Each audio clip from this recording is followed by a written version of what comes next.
குருவே சரணம். குருவின் திருப்பாதம் போற்றி போற்றி.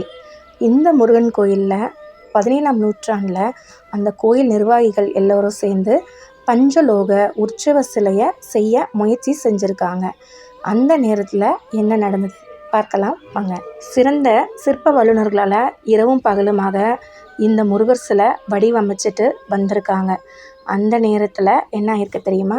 அந்த முருகர் சிலையை பார்க்கும் பொழுது அதனோட சூடு அடங்குவதற்கு முன்னாடியே அதை வெளியில் எடுத்துட்டாங்க. அதனால் அந்த முருகர் சிலையில் சின்ன சின்ன அந்த பிசுறுகள் எல்லா இடத்துலையும் இருந்திருக்கு. அதை சரி செய்யணும் அப்படின்னு சொல்லி தலைமை சிற்பி ஒருத்தர் இருப்பார்ல, அவர் முயற்சி பண்ணியிருக்காங்க. ஆனால் அவர் அந்த சிலையை தொட்டதுமே அவர் உடல் முழுசும் நம்ம தீயை தொட்டால் எப்படி சுடும் அந்த மாதிரி அவருக்கு வலி வந்திருக்கு. அந்த வலினால் அவர் துடித்து மயங்கி அதே இடத்துல விழுந்துட்டார். சிலை செய்யும் இடத்துல இருந்த மற்றவங்க அவரை தண்ணியை தெளித்து எழுப்பியிருக்காங்க. அவர் சொல்லியிருக்கிறாரு, இது சாதாரண சிலையே அல்ல, தெய்வ சக்தி நிறைந்த சிலை, இதை தொடவே ரொம்ப பயமாக இருக்குது அப்படின்னு சொல்லி அந்த சிலையை கையெடுத்து கூப்பிட்டு வணங்கியிருக்கிறாரு. அவர் சொன்னதை கேட்ட கோவில் நிர்வாகிகள் எல்லாருமே பயந்துட்டாங்க. பின்னாடி பிசுறுள்ள சிலையை வைத்து திருவிழா நடத்த முடியாது அப்படின்னு சொல்லி அந்த சிலையை ஒரு அறையில் வச்சு பூட்டி வச்சுட்டாங்க. 2 வருஷம் கழித்து காசியிலிருந்து ஒரு பண்டிதர் மாதிரி ஒருத்தர் வராரு.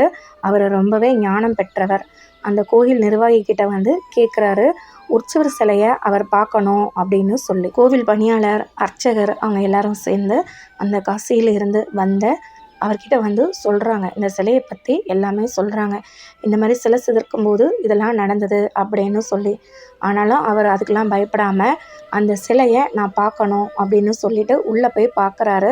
பார்த்தோடனே ரொம்ப மெய்சிலிர்த்து போகிறாரு. அந்த பண்டிதர் சொல்கிறாரு, நீங்கள் எல்லாம் ரொம்ப புண்ணியசாலிகள், மூலவரோட அருள் சக்தி முழுவதுமே இந்த உற்சவர் சிலையில் இருக்குது அப்படின்னு பண்டிதர் சொல்கிறாரு.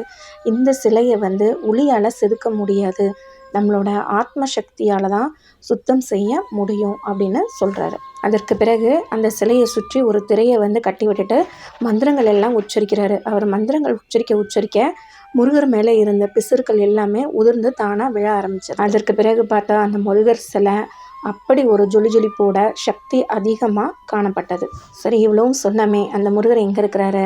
வேறு எங்கேயுமே இல்லை, சென்னையில் உள்ள கந்தக்கோட்டை முருகர் மிகவும் சக்தி வாய்ந்தவர். கண்டிப்பாக சென்னையில் இருக்க அனைவரும் போய் தரிசிச்சுட்டு வாங்க.